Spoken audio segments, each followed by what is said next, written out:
You know what, Sangkay Janjan, I don't want to pick you a fight, ah. I know I explained to Denzel Joshua, you're the one who made this fake account on Facebook. Take a look.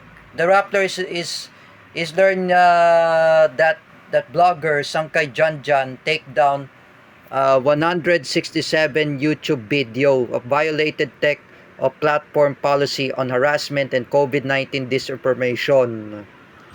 While another one, Sangkay Janjan, lost of millions of views from the unveiable video. Back in July 2022, Sangkay Janjan boost the YouTube audience 966 videos or 1,000 subscribers.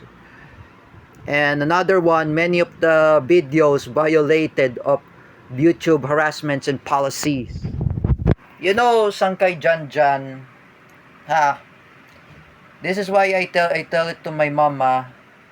Can you please stop making fake account of Mang Rodelio Daguman? That the picture of Sara Duterte, it is not him. The real Rodelio Daguman, that Facebook, it was the real one. He was with his mother. He was with his brother, Robin Daguman. You know that. You know Sangkay Janjan. Last 2020 for what you did to Mrs. Annie Gill. You're the one who makes cyber libel to Mrs. Annie Gill. For what you did to Mrs. Annie Gill, the mother of David Gill. And you say about that you red tag her as an NPA. Where's the evidence, Sangkay Janjan, that David Gill was an NPA? Oh, you are implicate the person that you bully his mother. Now you see, one of your followers, you bullied David Gill's mother. Now, Mr. Dennis Gill had reported you to the authorities. They will send you an evidence that they implicated me, that I was sent to barangay, and then someone who sent me evidence against me. It was me and I involved. Even Roylan Marlang, Cedric Mariano, Dan Mardayaw, and even Tera Francisco. Why my friends are involved? Just to know, you're the one who started this, Sangkay Janjan. You're the one who make this a cause of troublemaker, and you know you're the one who make fake account. And the Rocky Tulog anyway, it's not Teacher Gio Malana. And it was Sangkay Janjan. Oh, how many accounts of Sangkay Janjan that he made? Even in the Facebook page. Oh, plenty.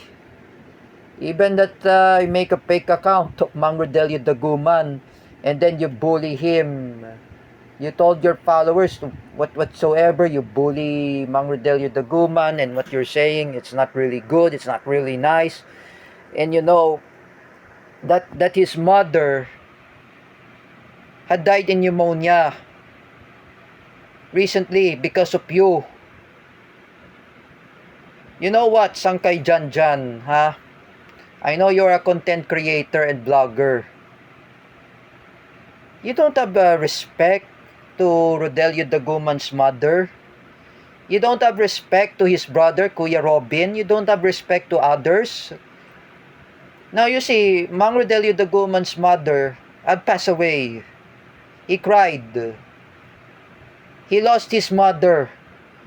And you see that hospital bill from Robin Daguman. Magkano ba ang hospital bill sa nanay ko? Oh, take a look, Sangkay.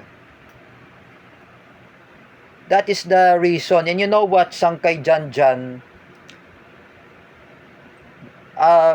Kuya Robin Daguman and Mrs. Annie Gill, together with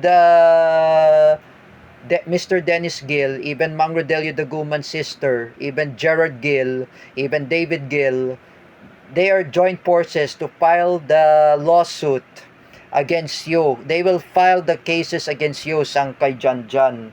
Madidemanda ka pa, that's why. You know, Sangkay, you will get sued. for what you're saying.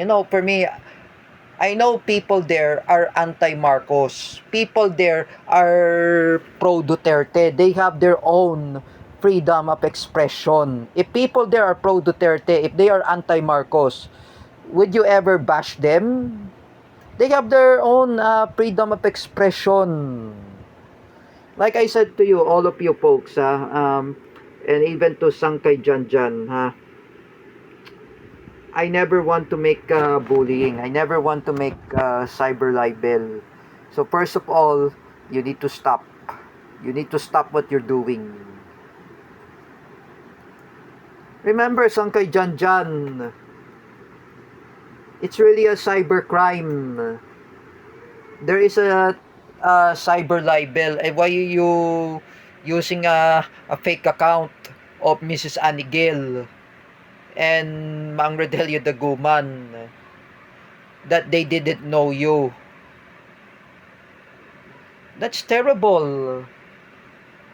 Are you happy to bully them? Are you happy to bully the cerebral palsy? Are you happy to bully the mother of David Gill, that she is retired from the work, from the Congress last 2010? Is this right to be a bully? I don't think so. Oh, you're just like Kuya Kopyo, Sangkay Janjan. You know what? This is a lesson for you, Sangkay Janjan, Paulo Cruzada, Teacher May Tiburcio, Kuya Kopyo, G. Macasandil, and Teacher May Tiburcio, and other Marcos loyalists, even Ate Dina Guillermo, Ate Mel Canete, Teacher Alexandra Pagkalinawan. Please, all of you, don't be such bullies. All of you. Remember, what if Teacher Marisa is an anti-Marcos? Oh, if Teacher Marisa is not pro-Marcos? Oh, would you ever bash her? Would you ever make a troll at her? Sangkay Janjan, Teacher May Tiburcio, Paulo Cruzada, G. Macasandil, and Kuya Kopyo, and Gina Sejo, Jeffrey Asejo, and including Teacher Alexander Pagkalinawan, Ate Dina Guillermo, Ate Mel Canete, and Paula Colin Nunez, and including even other people who are fake Filipinos, who are Marcos loyalists. All of you might be reflected, and Sangkay Janjan, this is all your fault. This is your consequence. Do not blame anybody. Do not blame anyone. Oh, for what you did to Banat Bay, for what you did to Mrs. Annie Gill, for what you did to Mang Rodelio Daguman.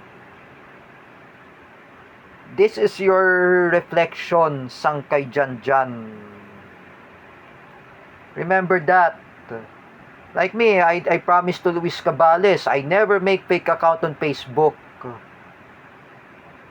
Oh, this is your fault. Like I said before, the time I made the fake account of Teacher Gio Malana and Teacher Vincent Ramos last 2021, what did I did to them? This is my consequence. And I made this YouTube video that I apologize to them. I sincerely out of to apologize.